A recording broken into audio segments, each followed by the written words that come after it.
بسم اللہ الرحمن الرحیم ان اللہ وملائکتہ یصلون علی النبی یا ایہا الذین آمنوا صلوا علیہ وسلموا تسلیما کہ اللہ اور اس کے فرشتے نبی صلی اللہ علیہ وسلم پر درود بھیجتے ہیں۔ اے لوگو جو ایمان لائے ہو تم بھی ان پر درود و سلام بھیجو۔ تو رسول اللہ صلی اللہ علیہ وسلم کے ذکر کا، آپ کی یاد کا بہترین طریقہ آپ پر درود بھیجنا ہے، آپ کے لیے دعائے رحمت کرنا ہے۔ وہ عظیم ہستی جس پر اللہ رب العزت کی رحمت برستی ہے، جس کا ذکر اللہ سبحانہ و تعالی فرشتوں میں کرتے ہیں، جن پر فرشتے دعائے رحمت بھیجتے ہیں، آخر ان کا ذکر اور ان پر درود و سلام میں اور آپ کیوں نہ بھیجیں گے؟ آپ صلی اللہ علیہ وسلم پر درود بھیجنا خود ہمارے اپنے لیے باعث سعادت ہے، باعث رحمت ہے۔ آپ صلی اللہ علیہ وسلم اس کے محتاج نہیں۔ مشرق ہو یا مغرب، شمال ہو یا جنوب، دنیا کے گوشے گوشے میں آپ کا ذکر خیر ہو رہا ہے، دن رات، آذانوں میں، نمازوں میں، جہاں جہاں آپ کا نام لیا جائے۔ لیکن اگر ہم درود شریف پڑھتے ہیں تو اس کا فائدہ خود ہم ہی کو پہنچتا ہے، ہمارے اپنے لیے باعث رحمت ہے، تمام غموں، دکھوں، تکلیفوں، مصیبتوں اور پریشانیوں سے نکلنے کا راستہ ہے، درجات کی بلندی کا ذریعہ ہے۔ رسول اللہ صلی اللہ علیہ وسلم نے فرمایا، جس نے مجھ پر ایک بار درود بھیجا اللہ تعالیٰ اس پر 10 مرتبہ رحمت نازل فرمائے گا۔ ایک بار درود پڑھنے کا اجر و ثواب، اس کے 10 گناہ معاف فرمائے گا، یعنی صرف 10 رحمتیں نہیں، 10 گناہوں کی بخشش بھی ہوگی اور 10 درجے بلند فرمائے گا، یعنی درجات کی بلندی بھی۔ اسی طرح درود شریف آپ صلی اللہ علیہ وسلم سے قربت کا ذریعہ بھی ہے۔ حدیث پاک میں آتا ہے، قال رسول اللہ صلی اللہ علیہ وسلم اول الناس بی یوم القیامت اکثرهم علی صلاۃ، قیامت کے روز مجھ سے سب سے زیادہ قریب لوگ وہ لوگ ہوں گے جو دنیا میں سب سے زیادہ مجھ پر درود بھیجنے والے تھے، یعنی قیامت کے دن آپ کا قرب بھی درود شریف کی وجہ سے نصیب ہوگا۔ پھر اسی طرح اگر انسان کوئی اور دعا نہ بھی کر سکے، غم، دکھ اور تکلیف کی حالت میں صرف درود شریف بھی پڑھتا رہے تو اسے ساری دعاؤں سے کفایت کر جائے گا۔ ایک حدیث میں آتا ہے، حضرت ابی بن کعب رضی اللہ تعالیٰ عنہ کہتے ہیں کہ میں نے آپ صلی اللہ علیہ وسلم سے عرض کیا، اے اللہ کے رسول صلی اللہ علیہ وسلم، میں آپ پر کثرت سے درود بھیجتا ہوں، یعنی بہت زیادہ آپ پر درود بھیجتا ہوں، اپنی دعا میں سے کتنا وقت میں درود کے لیے وقف کروں، یعنی جتنی میں دعائیں مانگتا ہوں ان میں سے کتنے وقت کے لیے درود پڑھا کروں، یعنی آپ پر دعائے رحمت بھیجوں یا آپ کے لیے دعائے رحمت کروں۔ درود کا مطلب یہی ہوتا ہے۔ تو آپ صلی اللہ علیہ وسلم نے فرمایا، جتنا تو چاہے۔ کہتے ہیں کہ میں نے عرض کیا، کیا 1/4 وقت صحیح ہے، 1/4؟ آپ نے فرمایا جتنا تو چاہے، لیکن اگر اس سے زیادہ کر لے تو تیرے ہی لیے بہتر ہے۔ میں نے عرض کیا، آدھا وقت مقرر کر لوں؟ آپ نے فرمایا جتنا تو چاہے، لیکن اگر اس سے زیادہ کر دے تو یہ تیرے ہی لیے بہتر ہے۔ میں نے عرض کیا، 2/3 مقرر کر لوں؟ آپ نے فرمایا جتنا تو چاہے، لیکن اگر زیادہ کرے تو تیرے ہی لیے بہتر ہے، یعنی تجھی کو اس کا فائدہ ہوگا۔ میں نے عرض کیا، میں اپنی ساری دعا کا وقت درود کے لیے وقف کرتا ہوں، یعنی جتنی دیر میں اور دعائیں مانگتا ہوں وہ سارا وقت صرف آپ کے اوپر درود بھیجنے کے لیے وقف کر دیتا ہوں۔ اس پر آپ صلی اللہ علیہ وسلم نے فرمایا، پھر تو یہ تیرے سارے دکھوں اور غموں کے لیے کافی ہوگا اور تیرے گناہوں کی بخشش کا باعث ہوگا۔ گویا اگر کوئی شخص دعا نہ بھی مانگ سکے، مثلا بعض اوقات انسان کی ڈپریشن، غم، دکھ، تکلیف اور پریشانی کی وجہ سے ایسی حالت ہو جاتی ہے کہ انسان اپنے آپ کو بھی بھول جاتا ہے، اسے کوئی راستہ نظر نہیں آتا، اسے سمجھ ہی نہیں آتا کہ وہ مانگے بھی تو کیا مانگے۔ بعض مسائل زندگی میں ایسے ہوتے ہیں، بعض پریشانیاں اس طرح انسان پہ آ پڑتی ہیں کہ انسان ہوش و حواس کھونے لگتا ہے۔ ایسے میں اسے کہاں یاد رہے گا کہ وہ کیا مانگے اور کیا نہ مانگے؟ تو ایسی صورت میں درود شریف اس کے لیے سارے غموں، دکھوں اور تکلیفوں سے نجات کا ذریعہ بن جائے گا۔ پھر آپ دیکھیے کہ آپ صلی اللہ علیہ وسلم پر درود بھیجنے والے کے لیے اللہ تعالیٰ کی طرف سے سلامتی کا وعدہ ہے۔ حضرت عبد الرحمن بن عوف رضی اللہ تعالیٰ عنہ فرماتے ہیں کہ رسول اللہ صلی اللہ علیہ وسلم ایک روز گھر سے نکلے اور کھجوروں کے ایک باغ میں داخل ہوئے، صحابہ کرام ساتھ تھے، اور وہاں آپ نے بہت طویل سجدہ کیا، دیر تک سجدے میں پڑے رہے، حتیٰ کہ مجھے اندیشہ ہوا کہ کہیں اللہ تعالیٰ نے آپ کی روح تو نہیں قبض کر لی، یعنی اتنی دیر ہو گئی ہے سجدے میں، اتنا لمبا سجدہ ہے اور آپ اٹھ ہی نہیں رہے، خیریت تو ہے؟ یعنی ان کو فکر لاحق ہوئی۔ تو حضرت عبد الرحمن بن عوف کہتے ہیں کہ میں رسول اللہ صلی اللہ علیہ وسلم کی طرف دیکھ ہی رہا تھا کہ آپ نے سر اٹھایا، یعنی جب میری فکر سے یہ حالت تھی تو آپ نے سر اٹھا دیا اور فرمایا، کیا بات ہے، کیوں پریشان ہوں؟ میں نے اپنی فکر کا ذکر کیا، بات بتائی، تو آپ نے فرمایا کہ جبریل علیہ السلام نے مجھ سے کہا ہے کہ اے محمد صلی اللہ علیہ وسلم، کیا میں آپ کو ایک بشارت دوں، ایک خوشخبری نہ دوں؟ اللہ کریم فرماتا ہے، جو شخص آپ پر درود بھیجے گا میں بھی اس پر رحمت نازل کروں گا، اور جو آپ پر سلام بھیجے گا میں بھی اس پر سلام بھیجوں گا۔ گویا جو شخص رسول اللہ صلی اللہ علیہ وسلم پر سلام بھیجتا ہے، جواب میں اس کے لیے اللہ کا سلام آتا ہے۔ اس سے بڑھ کر انسان کے لیے سعادت اور خوش قسمتی کی اور کیا بات ہو سکتی ہے؟ پھر یہ کہ درود شریف نہ صرف یہ کہ دنیا میں انسان کے لیے فائدے کا باعث ہے، بلکہ آخرت میں انسان کے لیے شفاعت کا ذریعہ بھی ہے۔ درود شریف پڑھنے والوں کو نبی صلی اللہ علیہ وسلم کی شفاعت نصیب ہوگی۔ آپ نے فرمایا جس نے 10 مرتبہ صبح و شام مجھ پر درود بھیجا اسے قیامت کے دن میری شفاعت حاصل ہوگی۔ اب یہ کہ اگر زیادہ وقت نہ بھی ملے تو 10 دفعہ درود شریف پڑھنا آخر کیا مشکل ہے، کتنی دیر لگ جائے گی، لیکن اس کا اجر و ثواب اور اس کا فائدہ کس قدر ہے۔ پھر اسی طرح درود شریف دعاؤں کی قبولیت کا ذریعہ بھی بنتا ہے، یعنی اگر دعا کرنے سے پہلے درود شریف پڑھا جائے اللہ تعالیٰ کی حمد و ثنا کے بعد تو اس سے دعا کی قبولیت میں اضافہ ہوتا ہے۔ نبی صلی اللہ علیہ وسلم کے ساتھ حضرت عبداللہ بن مسعود اور حضرت ابوبکر اور حضرت عمر تشریف فرما تھے، تو حضرت عبداللہ بن مسعود کہتے ہیں کہ میں نماز پڑھ رہا تھا، میں بیٹھا تو پہلے اللہ تعالیٰ کی حمد و ثنا کی، پھر آپ پر درود بھیجا، پھر اپنے لیے دعا کی، تو آپ نے فرمایا اللہ سے مانگو ضرور دیے جاؤ گے، یعنی جس طریقے سے تم نے دعا کی ہے کہ پہلے اللہ تعالیٰ کی حمد و ثنا کی ہے پھر درود شریف پڑھا ہے، تو اب جو بھی تم دعا مانگو گے وہ دعا قبول ہوگی۔ پھر اسی طرح ہم دیکھتے ہیں کہ درود شریف نیکیوں کا دروازہ کھولتا ہے، نیکیوں میں اضافے کا ذریعہ بنتا ہے۔ آپ نے فرمایا جس نے مجھ پر ایک دفعہ درود بھیجا اللہ تعالیٰ اس کے نامہ اعمال میں 10 نیکیاں لکھے گا۔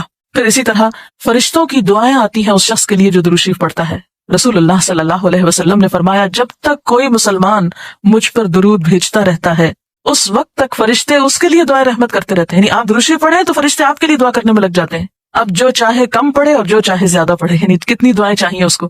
دیکھیں ہم عام طور پر کتنا کہتے ہیں دوسروں سے کہ پلیز ہمارے لیے دعا کیجیے، ہمیں دعا میں یاد رکھیے، دوسروں کی ایک طرح سے منت سماجت کر رہے ہوتے ہیں، لیکن کتنا آسان طریقہ ہے فرشتوں کی دعائیں لینے کا کہ انسان درود شریف پڑھنا شروع کر دے، اور وہ شخص جو درود نہ پڑھے وہ صرف اپنے آپ ہی کو نقصان دیتا ہے، اس لیے کہ درود شریف نہ پڑھنا انسان کے بخیل ہونے کی علامت ہے۔ آپ صلی اللہ علیہ وسلم نے فرمایا جس کے سامنے میرا نام لیا جائے اور پھر وہ مجھ پر درود نہ پڑھے تو وہ بخیل ہے۔ اس سے یہ بات بھی پتہ چلتی ہے کہ اگر ہم خود درود شریف نہیں بھی پڑھ رہے لیکن اگر کوئی اور آپ کا ذکر خیر کر رہا ہے یا کوئی اور درود شریف پڑھ رہا ہے اور اگر وہ بلند آواز میں پڑھ رہا ہے تو ہمیں بھی آپ کا نام سنتے ہی دل میں درود شریف پڑھنا ہوگا، یہ بھی آپ کے ادب میں سے ایک ہے۔ اور قیامت کے دن اس شخص کے لیے جو درود نہ پڑھے، درود کا نہ پڑھنا حسرتوں کا باعث ہوگا۔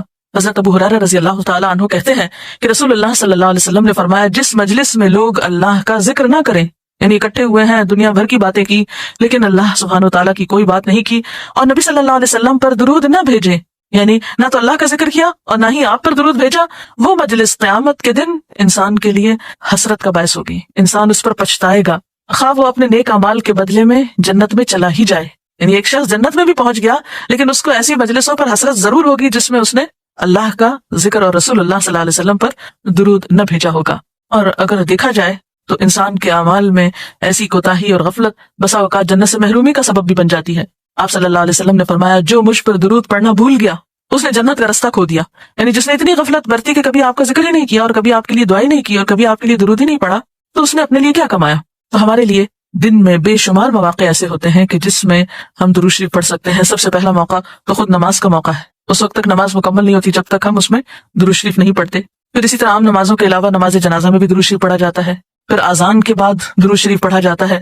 آپ صلی اللہ علیہ وسلم نے فرمایا جب مؤذن کی آواز سنو یعنی اذان سنو تو وہی کہو جو مؤذن کہتا ہے، یعنی اذان کا جواب دو، پھر مجھ پر درود پڑھو، یعنی اذان کا جواب دینے کے بعد جب اذان ختم ہو جائے تو کیا کرنا چاہیے، نبی صلی اللہ علیہ وسلم پر درود بھیجنا چاہیے، کیونکہ مجھ پر درود پڑھنے والے پر اللہ تعالیٰ 10 رحمتیں نازل فرماتا ہے۔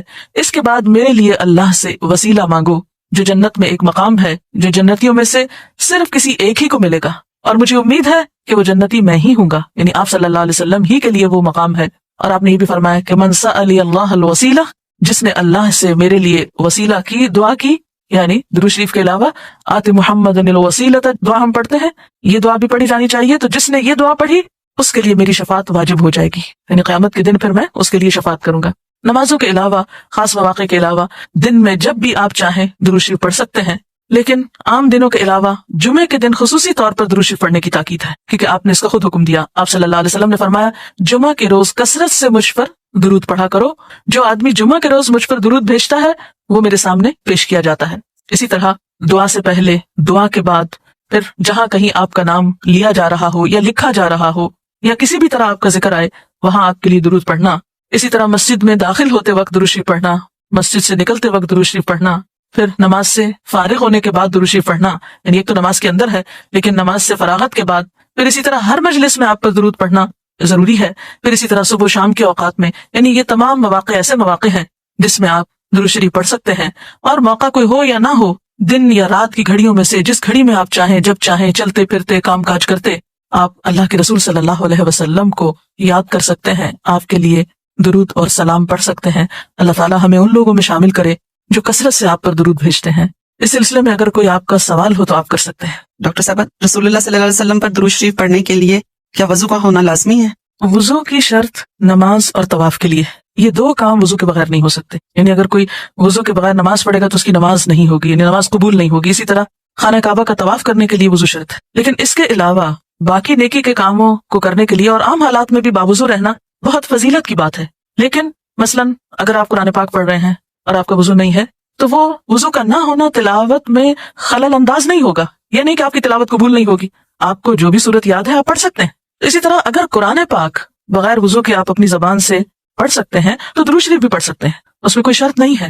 لیکن ظاہر ہے کہ باوضو پڑھنے میں اور بغیر وضو پڑھنے میں فرق تو ہے۔ باوضو درود شریف پڑھنا زیادہ بہتر ہے، پسندیدہ ہے بنسبت بغیر وضو کے۔ لیکن اگر کسی شخص کا وضو زیادہ قائم نہیں رہتا یا اس کو وضو کرنے کا موقع نہیں تو اس کا یہ مطلب نہیں کہ وہ درود شریف پڑھنا چھوڑ دے کہ اب وضو سے نہیں تو اب درود شریف ہوگا نہیں یا پڑھنا بے ادبی ہے، ایسی بات بھی نہیں۔ زبان پاک ہے، آپ کسی بھی وقت درود شریف کہیں بھی لیٹے بیٹھے چلتے پھرتے بازار میں گھر میں آپ بسہولت پڑھ سکتے ہیں، اس میں کوئی ممانعت نہیں۔ جی کوئی اور سوال؟ ڈاکٹر صاحب یہ بتائیے کہ آج کل کئی قسم کی درود شریف پڑھی جاتی ہیں، ان میں سے ہمیں کون سی پڑھنی چاہیے؟ جیسا کہ آپ نے عرض کیا کہ نبی صلی اللہ علیہ وسلم پر درود شریف پڑھنے کے کئی صیغے ہمارے ہاں مشہور ہیں، اس میں کچھ تو وہ ہیں جو آپ صلی اللہ علیہ وسلم سے ثابت ہیں اور کچھ ایسے ہیں کہ جو لوگوں نے بعد میں خود بنا لیے ہیں۔ تو وہ ایسے تمام ورژن یا ایسی تمام عبارتیں جو لوگوں نے خود اس معنی کی بنائی ہیں، خواہ وہ عربی میں ہے یا اردو میں ہے، تو ان کو پڑھنے کی حد تک تو پڑھا جا سکتا ہے۔ یعنی اگر نثر میں کوئی ایسی عبارت موجود ہے جس میں آپ صلی اللہ علیہ وسلم کے لیے دعا کی گئی ہے یا آپ کی مدح کی گئی ہے یا آپ کا سلام بھیجا گیا ہے، خواہ وہ نثر میں ہو یا شعر میں، تو اس میں حرج تو کوئی نہیں۔ لیکن وہ چیز جو خود آپ صلی اللہ علیہ وسلم نے ہمیں سکھائی اور جو آپ کی طرف سے ہمیں ملی، اس کا مقام باقی ہر انسان کے کلام پر کہیں بلند ہے، کہیں زیادہ فائدہ مند ہے۔ تو وہ درود شریف جو مسنون ہے، وہ صیغہ جو آپ سے ثابت ہے، اس کا پڑھنا افضل ہے، وہی اصل درود ہے۔ اور باقی تو انسانوں کے خیالات یا جذبات کا اظہار ہے، خواہ وہ شعر میں ہو، خواہ وہ نثر میں ہو، خواہ وہ اردو میں ہو، خواہ پنجابی میں ہو یا کسی اور زبان میں ہو، وہ تو پھر انسانوں کے کلام ہے نا۔ تو جس طرح اللہ سبحانہ وتعالیٰ کے کلام کو باقی تمام انسانوں کے کلام پر فضیلت ہے، اسی طرح نبی صلی اللہ علیہ وسلم کے کلام کو بھی باقی انسانوں کے کلام پر فضیلت ہے۔ ایک عام شاعر کتنی بھی خوبصورت بات کرے لیکن اللہ کے رسول صلی اللہ علیہ وسلم سے آگے تو اس کی بات نہیں ہو سکتی۔ ایک عام انسان کتنے بھی خوبصورت انداز میں آپ صلی اللہ علیہ وسلم کا ذکر خیر کرے لیکن وہ اس کے برابر تو نہیں ہو سکتا جو نبی صلی اللہ علیہ وسلم نے خود ہمیں دیا۔ تو بہترین صیغہ وہی ہے جو ہم نماز میں پڑھتے ہیں، جسے درود ابراہیمی کہا جاتا ہے، اور اس کا پڑھنا باعث اجر و ثواب ہے اور اس میں کوئی شک ہی نہیں۔ اسی طرح یہ چونکہ تھوڑا طویل ہے تو اس کو مختصر انداز میں بھی آپ پڑھ سکتے ہیں۔ مثلا صرف اگر آپ صلی اللہ علیہ وسلم کہہ رہے ہیں تو یہ بھی درست ہے، یہ بھی درود شریف مکمل ہے ایک طرح سے اگرچہ مختصر ہے۔ اسی طرح اللہم صلی وسلم علی نبینا محمد، یہ بھی آپ پڑھ سکتے ہیں، صلی اللہ علی النبی الکریم کہہ سکتے ہیں۔ تو مختصر ہو یا درود ابراہیمی کچھ طویل شکل میں ہو، اصل چیز تو ذکر میں مشغول ہونا ہے۔ تعداد میٹر نہیں کرتی جتنا وہ احساس اور جذبہ اور عقیدت جو کہ درود شریف پڑھتے ہوئے آپ صلی اللہ علیہ وسلم کے لیے ہماری ہو سکتی ہے۔ بعض لوگوں کو دیکھا کیا ہے کہ درود شریف تو بہت کثرت کے ساتھ پڑھتے ہیں لیکن فرض نماز کی طرف بالکل توجہ نہیں دی جاتی، اور ان کا کہنا یہ ہے کہ ہمارے لیے درود شریف ہی کافی ہے۔ تو کیا یہ ان کا طریقہ درست ہے؟ بات یہ ہے کہ دین کے معاملے میں ہم اپنی مرضی سے کوئی تبدیلی نہیں کر سکتے یا دین کے مفہوم ہم خود متعین نہیں کر سکتے۔ مثلا صحابہ کرام میں سے کسی نے آج تک درود شریف پڑھنے کا یہ مطلب نہیں لیا کہ وہ ان کی نمازوں کے لیے بھی کافی ہو گیا یا اب نماز کی ضرورت نہیں رہی۔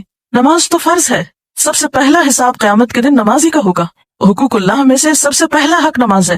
تو یہ درود شریف پڑھنا تو نبی صلی اللہ علیہ وسلم کا حق ہے اور نماز پڑھنا اللہ کا حق ہے۔ اب یہ دو حقوق اپنی اپنی جگہ پر ہیں، آپ کو یہ حق نہیں دیا گیا کہ آپ ایک کا حق دیتے دیتے دوسرے کا حق مار دیں۔ لہٰذا یہ کہنا بالکل درست نہیں کہ درود شریف نماز کی جگہ پر بھی کافی ہے یا نماز کی اب ضرورت نہیں رہی، صرف درود شریف ہی کافی ہے، یہ پھر حد سے بڑھنا ہوگا، اعتدال سے نکلنے کی بات ہے۔ تو ہمارا دین ہمیں اعتدال سکھاتا ہے، ہر چیز اپنے مقام پر ہی خوبصورت ہوتی ہے۔ جی کوئی اور سوال؟ مومن جو ہے وہ جنت میں جا کر کیوں حسرت کرے گا؟ حالانکہ مومن کا تو مقصد یہی ہوتا ہے کہ وہ جنت میں چلا جائے، پھر بھی مطلب وہ کیوں اس پر حسرت کرے گا؟ اب دیکھیے دنیا میں بھی بہت دفعہ ایسا ہوتا ہے کہ مثلاً ایک کھلاڑی ہے، بہت اچھی اس کی پرفارمنس ہے، ٹیم کامیاب بھی ہو جاتی ہے، لیکن اس کے باوجود اگر کہیں کوئی کمی رہ جائے تو اس پر حسرت بھی ہوتی ہے کامیابی کے باوجود۔ مثلاً ایک طالب علم بہت اچھی پوزیشن امتحان میں حاصل کرتا ہے اور اس کے ساتھ بعض اوقات اس کو افسوس بھی ہوتا ہے کہ اگر میں تھوڑی سی محنت اور کرتا تو میں فلاں مقام پہ پہنچ جاتا۔ اسی طرح اگرچہ جنت میں جا کر انسان بہت خوش اور مطمئن ہوگا، لیکن اس کے ساتھ ساتھ اس کو اپنی کوتاہیوں یا اپنے کچھ فرائض کے بارے میں برتی غفلت پر افسوس بھی ہوگا اور حسرت بھی ہوگی، اور اس وقت انسان چاہے گا کہ کاش میں اس وقت کو اس طرح استعمال نہ کرتا، اس سے بہتر کاموں میں کرتا، اور ان میں سے ایک درود شریف میں کوتاہی ہے۔ جیسا کہ ہم دیکھتے ہیں کہ کچھ لوگ نبی صلی اللہ علیہ وسلم کہنے کے بجائے صرف نبی صلی اللہ علیہ وسلم کہتے ہیں، تو کیا ایسا کہہ سکتے ہیں؟ عام طور پر لوگ صلی اللہ علیہ وسلم کو مخفف کر دیتے ہیں، یعنی اس کی صرف ایبریویشن استعمال کرتے ہیں. میرے خیال میں ایسا کہنا درست نہیں. جہاں سلم کہا جا رہا ہے وہاں صلی اللہ علیہ وسلم کہنے میں کتنی دیر لگتی؟ میرا خیال ہے کہ سب سے آسان کام زبان استعمال کرنا ہے. دنیا کی باتوں میں ہم کبھی نہیں تھکتے. لمبی لمبی گفتگویں، ایک بات کو بار بار کرنا ہماری عام عادت میں شامل ہوتا ہے. لیکن جہاں ایسے کلام کی بات آتی ہے کہ جس کے ایک دفعہ ادا کرنے سے 10 رحمتیں ہم پر آتی ہیں، وہاں بخل کر جاتے ہیں. تو سلم کہنے کے بجائے صلی اللہ علیہ وسلم ہی کہنا چاہیے، یا پھر علیہ السلام کہہ دینا چاہیے اگر بہت ہی مختصر کرنا ہے، یعنی نبی علیہ السلام جیسے بعض لوگ کہتے ہیں. لیکن بہتر تو یہی ہے کہ صلاۃ اور سلام دونوں ہی ہوں. وآخر دعوانا ان الحمد للہ رب العالمین. سبحانک اللہم وبحمدک، نشہد ان لا الہ الا انت، نستغفرک ونتوب الیک.